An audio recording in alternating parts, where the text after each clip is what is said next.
2024 PSE Supra X target bow launch. Let's get intimate with them.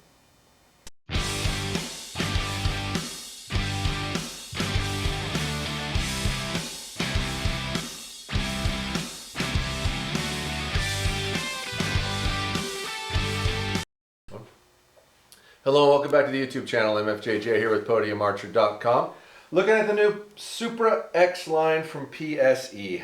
We're going to review the 37 today. There are 3 different cam bases on the 37. We've kind of tried to spell this out for you a little bit over here. The bows retail for $13.99. The 3 different cam bases are the EM2, the M2, and the SE2. Your brace heights are supposed to be 7 inches, 7 inches, and 7 3/8. The let off on them is 75%, 65, 70, 75, 65, 70, 75. Draw length spectrum, 23 to 29 on the EM2, 26 to 30 on the M2, 26.5 to 32 on the SE2. And the EM2 is available in 40-pound peak, 50-pound peak, 60-pound peak, and the other 2 are available in 50 to 60-pound peak, and they all weigh the same at 4.6 pounds. Let's measure our normal stuff. So let's check our axle to axle on each of these. This is the SE2. Since we have 3 of these at once, we're just going to sit on the floor here. And that's 37 and an 1/8. So little off, but little shy. Actually, let's see here. Let me check that again. Now, this is supposed to be 7 3/8, and that's 37 and an 1/8. Oh, sorry. The axle to axle is not listed on here. My bad. I'm measuring the wrong thing. So we're coming at 37 1/8 on the axle to axle, and the brace should be 7 3. And really looks more like 7 1/4 to me. It's a little shy of that 3/8. We'll measure our reflex measurement here, which we might be learning a new term today on these. Nope. This is a 0 reflex. So this bow, the grip is in the dead center pivot point of the bow, which is what makes a bow accurate. So stuff like that's going to be super duper accurate. Let's check the M2 here. Although the reflex geometry, because it's in the riser design, I don't need to recheck that. All these will have the same reflex geometry, so they'll all be 0. M2 is supposed to be 7, and I would say it's 6 7/8, not 7. Our axle to axle on the other one was, these are all going to vary a little bit, but that's 37 and an 1/8, so that has the same brace height, same reflex measurement. We'll measure the physical weight in a minute here. Let's check this one too. Axle to axle. Same, 37 and 1/8, so they're all the same axle to axle. And this one's also shy of the 7-inch mark. This one's down to, I'd say 6 3/4. So none of those were accurate. They're all off by a little bit. Let's see what the physical weight's coming out to on this. Now granted, these are all supposed to weigh the same, so we're just going to go ahead and weigh one of them. Mind you, we'll take a little off for the arrow rest. So this is coming in at 4.9 to 5, and there's published at 4.6. I'd say that's pretty dang close. That's within an 1/8. So that's pretty accurate. We're going to shoot all 3 of these and see how they feel, and then give you speeds on all 3. And I do have the published speeds of what we're looking for in my phone here, and I'll pull those up when we actually test them. But let's start with the EM2, which is this. Alright, so first things first, I'm going to put a finger sling on because these have a very forward limb slope, so this bow is going to want to go shooting out of your hand. Feeling for vibration on a target bow doesn't seem super relevant to me, so I probably won't comment on it too much, but these are going to definitely have more vibration than others. Everyone's looking for things different in a bow in which they buy, so some people will want a lower vibration bow, some want a lot of vibration in a target bow, so they can kind of feel the responsiveness of what happens when it goes off. These are 300 grain arrows, just so you know, and these bows are all at 60 pounds. This bow only goes to 29, so I can't test this one at 30, but I'll test it at 29. The cycle's really smooth. Yeah, and there's really not a lot of vibration. There's a crap ton of forward movement. So when the bow goes off, if I was to not have a finger sling on it, it would probably hit the bail because it's got a ton of forward movement, which some target guys really like that. A lot of target guys really like that. Some don't, so everyone's a little different in that regard, but this bow definitely has a whole bunch of forward hop in it compared to most of the other ones we've tested. But for vibration purposes, Yeah, it's got a little immediate surge, but then it's dead. It dissipates really fast. So it lead me to believe that the riser is relatively rigid and not flexing a lot, which means good engineered design. These are new arrows, so I gotta orientate them all here.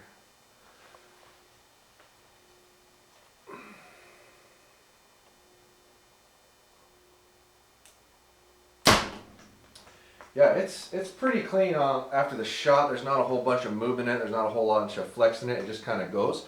So I'm going to pull out the chronograph and speed test this and those, and I'm going to give you a little bit of feedback on those while I shoot them through the chronograph, because that's an awful lot of watching me shoot a bow. So this is the M2 Supra X 37, 60 pounds, 300 grain arrows, 30 inches, not 29 like the other one.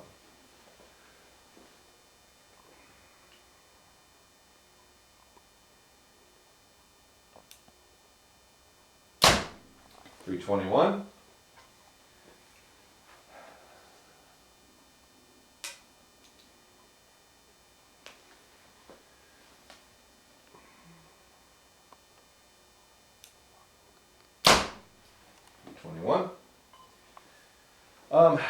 Bow feels incredibly similar to the other one. The cycle of the cam's really nice.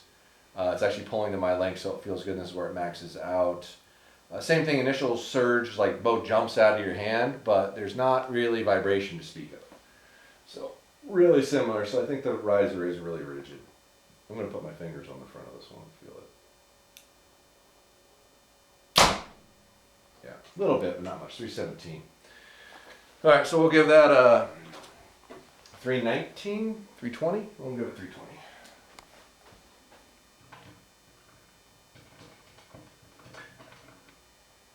As soon as I'm done speed testing these, I'll go back and get the actual specs to compare against, so we know how far off they are.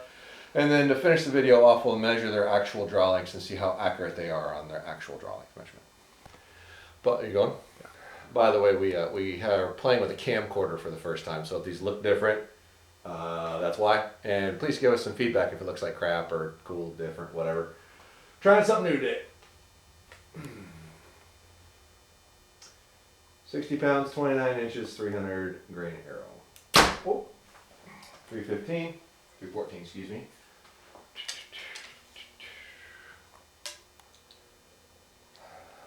Write that down a sec.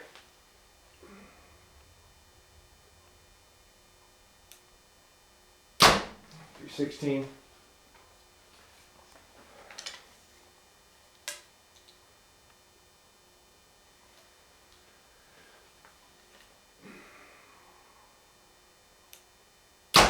314. So we can give that an average of 315. And the pen. Oh, there it is. All right, now we have the Supra X in white SE2 37, 70 pounds. This has a 7 3-inch brace. Shooting a 350 grain arrow at 60 pounds. This should be a bit slower, but we'll see.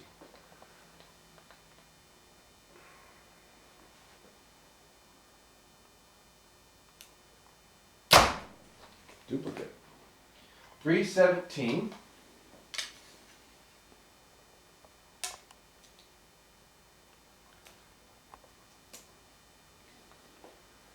So I will say this definitely pulls easier, and that doesn't surprise me, because 313. This is for a longer draw length, so it's not maxed out. That other cam that I just tried at 30 inches, it's pretty hard in and out of the wall, because it maxes at 30 inches. When you run into that, you run into that issue. Some of the features these did add this year, which I didn't mention earlier. Hang on. 315. So we'll give it a 314 average, and I'll talk about some of the features here. 314. So they've got integration here in the back of the rest, which you kind of can't see super well because we've got this rest in the way. So you can mount directly to the back here, whether you want to use a Hamskea or a QAD integrate style, or other ones that run the QAD integrate style. That feature's nice. And they did pop in the shim system that they put on the hunting bows last year, which thank you God for doing this. It's a lot easier. I want to say there's 3 different spacers of these, and when they're available, we'll actually put these on the website. So if you buy one of these bows and want to tune it yourself, you can get these pieces because they don't come with the bow. So those are the feature changes. They did redesign the cams, made them a little wider. All in all, this does feel very good. I'll get the actual specs out here for length, and then we can measure their draw length, and we'll probably leave you after that. Go about your day. Let's see here. So actual speeds. Here. There we go. All right. So the at 29. So this bow is supposed, the EM2 is supposed to be 330. So that's 15 feet shy. This bow is supposed to be 340. So that's 20 feet shy. And this bow is supposed to be 328. So that's 14 feet, 20 feet, and 15 feet.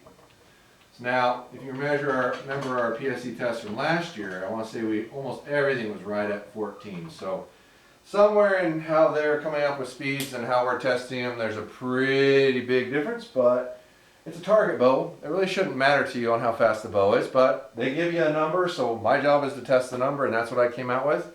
We'll run over here and measure the actual lengths of these things and see how close that is. I can only turn this about this far, so. Okay, so this is the bow that's supposed to be at 29 inches, and I'm pleased to say this bow is actually like 28 and 7/8, so this measures out just a tiny bit shy of what they say it is, which traditionally is the other way. So that's pretty solid number in general. Let's try the other two. So this one is supposed to be 30 inches where it's set, and it is like spot on or like a 1/16 shy, so it's like 29 and 15/16. So once again, your speed that you're getting is accurate to the length, so that's very good. I mean, technically you could probably over-rotate the cam a little bit and you might gain another 2 feet off of that published speed, but this is measuring out 29 and 15/16. Should be at 30 inches as well. And if anything, it's just over. Like I'd say it's 30 and 1/16 at most to the center of the bolt hole.